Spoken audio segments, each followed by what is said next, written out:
Revolusi Haiti.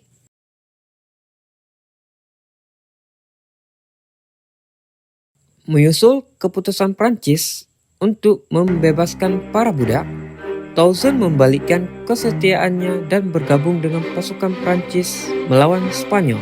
Misi pertamanya adalah menyerang Santo Domingo yang dikuasai Spanyol di sisi timur pulau. Ia kini bertempur melawan mantan rekan-rekannya kulit hitam yang masih setia kepada Spanyol. Di bawah kepemimpinannya, pasukan Toussaint berhasil merebut Santo Domingo. Perjanjian Basel pada Juli 1795 mengakhiri permusuhan antara Prancis dan Spanyol. Spanyol pun menarik diri dari Hispaniola. Toussaint berhasil menahan sisa pasukan Inggris dan membuat mereka tidak efektif, dan tak lama kemudian mereka pun mundur dari pulau itu. Pada tahun 1796,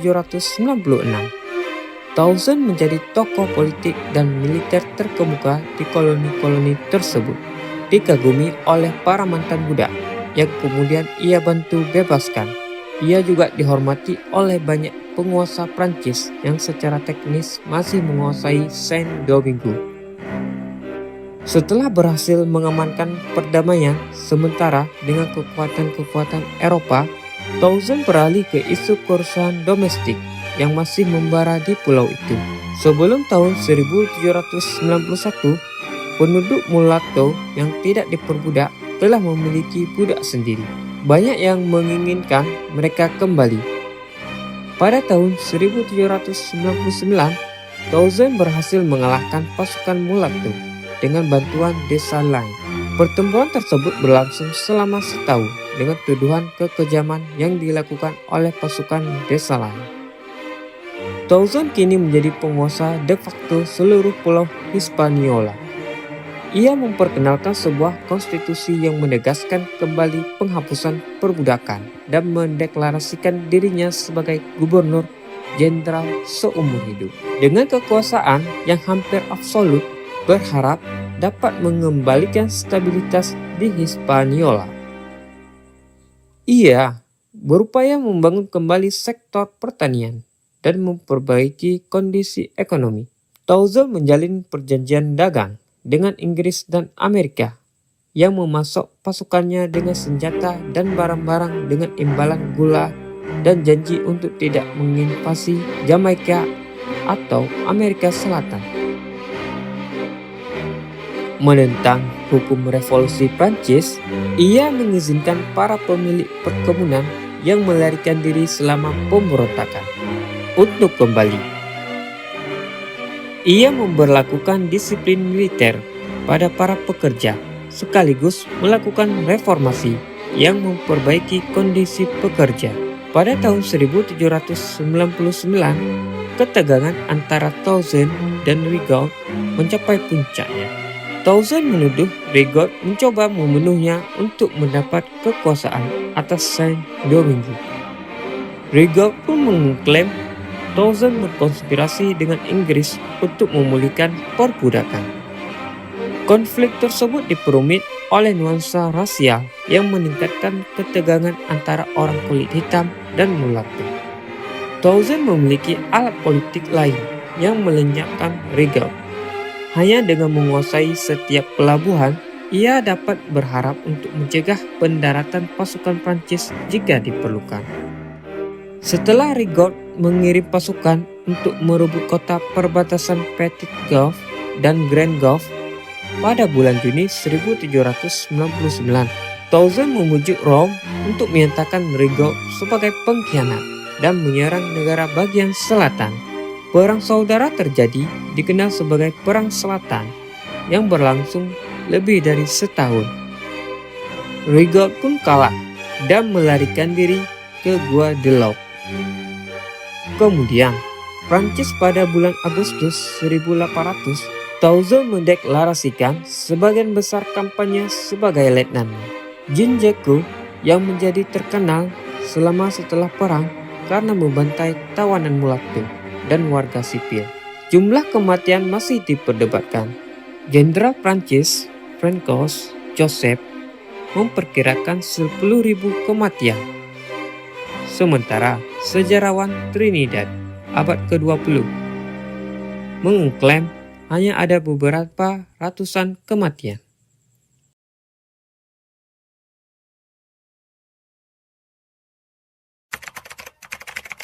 Berurusan dengan Napoleon Bonaparte. Pada bulan November 1799, selama Perang Saudara, Napoleon Bonaparte memperoleh kekuasaan di Prancis dan mengeluarkan konstitusi baru yang menyatakan bahwa koloni Prancis akan tunduk pada hukum khusus. Meskipun banyak orang kulit hitam di koloni tersebut menduga hal ini berarti pengenalan kembali perbudakan. Napoleon mulai dengan mengkonfirmasi posisi Toussaint dan berjanji untuk mempertahankan hukum anti perbudakan yang ada. Namun, ia juga melarang Toussaint untuk menyerang Santo Domingo di Spanyol dengan sebuah tindakan yang akan menempatkan Toussaint dalam posisi pertahanan yang kuat. Toussaint bertekad untuk tetap melanjutkan dan memaksa Rome untuk memberikan izin yang diperlukan. Pada saat yang sama, untuk meningkatkan hubungan politiknya dengan kekuatan Eropa lainnya, Toussaint mengambil langkah-langkah untuk menstabilkan lengkap politik Karibia yang mencangkup perbatasan sentinel anti perbudakan demi kepentingan real politik. Ketika Isaac Yesurun, seorang pedagang Yahudi dari Saint Domingo, mencoba melakukan perjalanan ke koloni Inggris di Jamaika untuk memicu pemberontakan budak di sana. Toussaint awalnya mendukungnya. Namun, karena ia memutuskan bahwa ia membutuhkan dukungan Inggris, Toussaint kemudian membocorkan niat Sasportas kepada otoritas Inggris di Jamaika, yang akhirnya menangkap dan menggantungnya di Kingston pada tanggal 23 Desember 1799. Pada bulan Januari 1801, Toussaint dan keponakannya, Jenderal Maus, menyerbu wilayah Spanyol dan merebutnya dari Gubernur Don Garcia dengan mudah. Wilayah itu sebelumnya kurang berkembang dan berpenduduk dibandingkan wilayah Prancis. Toussaint kemudian menempatkannya di bawah hukum Prancis untuk menghapus perbudakan dan memulai program modernisasi. Pada tahun 1802, Napoleon mengirim saudara iparnya, yaitu Jenderal Charles Emmanuel, dengan 20.000 pasukan Prancis untuk merebut kembali kendali. Orang-orang ini dipilih berdasarkan pengalaman mereka yang berkampanye di Eropa dan akan menjadi kekuatan yang tangguh untuk melawan Toussaint. Pasukan Napoleon yang di bawah komando saudara iparnya, yaitu Jenderal Charles Emmanuel, diarahkan untuk merebut kendali pulau itu melalui cara diplomatik. Untuk menyatakan niat damai dan merahasiakan perintahnya untuk mendeportasi semua perwira kulit hitam. Sementara itu, Toussaint sedang mempersiapkan pertahanan dan memastikan disiplin. Ini memungkinkan berkontribusi pada pemberontakan terhadap kerja paksa yang dipimpin oleh keponakannya dan jenderal tertinggi, yaitu Maus. Rencana Toussaint jika terjadi perang adalah membakar kota-kota pesisir sebanyak mungkin, mundur bersama pasukannya ke pegunungan yang sulit dijangkau, dan menunggu Demam Kuning yang menghancurkan Prancis. Kendala terbesar rencana ini adalah kesulitan komunikasi internal. Christopher membakar Cape Prancis dan mundur, tetapi Paul Louverture ditipu oleh surat palsu yang mengizinkan Prancis menduduki Santo Domingo.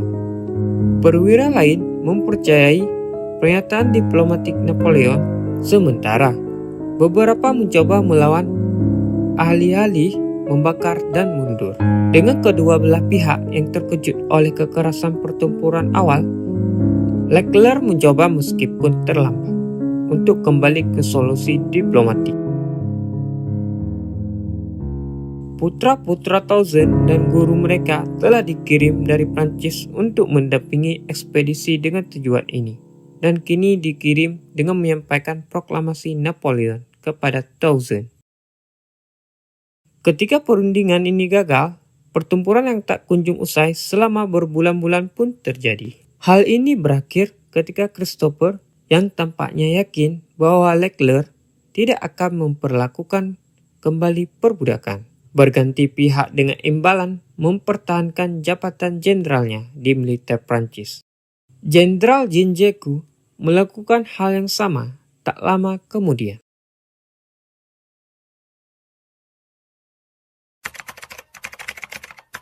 Kematian. Meskipun Tauzan mampu memberikan perlawanan yang kuat selama beberapa bulan, koalisinya akhirnya runtuh. Sebagian besar orang Eropa dan Melato yang tinggal di pulau itu berpihak kepada Prancis. Seiring waktu, bahkan jenderal-jenderal terbaik Tauzan, Henry Christopher, dan Dessalines bergabung dengan Leclerc. Pada bulan Juni 1802, akhir sudah dekat dengan dalih pembahasan perdamaian. Jenderal Prancis Jean mengirim surat kepada Tauzan untuk mengundangnya ke markasnya. Di sana, bukannya menjamu, Tauzan malah ditangkap dan dikirim ke Fort de Joux di pegunungan Jura. Di bawah interogasi yang intens, ia meninggal karena pneumonia dan kelaparan pada tanggal 7 April 1403. Tak lama kemudian, Jean-Jacques Dessalines kembali berganti pihak dan memimpin pasukan pemberontak melawan Prancis. Dalam serangkaian kemenangan, koalisi Dessalines terdiri dari orang kulit hitam dan Mulato berhasil memaksa Prancis menyerah dan meninggalkan pulau itu. Pada tahun 1804, Dessalines memproklamasikan kemerdekaan dan mendeklarasikan dirinya sebagai Kaisar. Hispaniola menjadi Republik Merdeka kulit hitam pertama di dunia.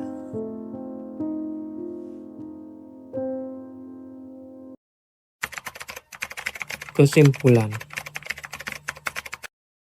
Tauzan Louverture meninggal jauh dari tanah airnya, di dalam sel batu yang dingin di pegunungan Jura.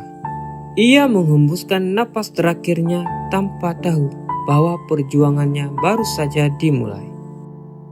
Tapi, meski tubuhnya terkubur dalam kegelapan, gagasannya terus menyala. Rakyat Haiti meneruskan perjuangan itu, dan untuk pertama kalinya dalam sejarah dunia, bangsa budak bangkit dan memproklamasikan kemerdekaannya. Haiti menjadi Republik Kulit Hitam pertama di dunia.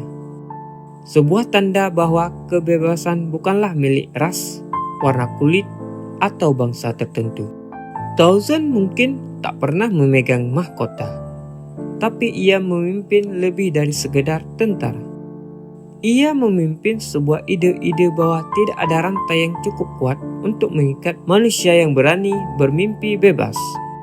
Dalam setiap rakyat tertindas yang menolak tunduk, dalam setiap bangsa yang berjuang melawan penjajahan, semangat tetap hidup. Karena sejarah mengajarkan mereka bisa membunuh seorang pria, tapi tak pernah bisa membunuh gagasan tentang kebebasan. Inilah warisan Tauzan Louverture, sang budak yang mengalahkan pasukan Napoleon.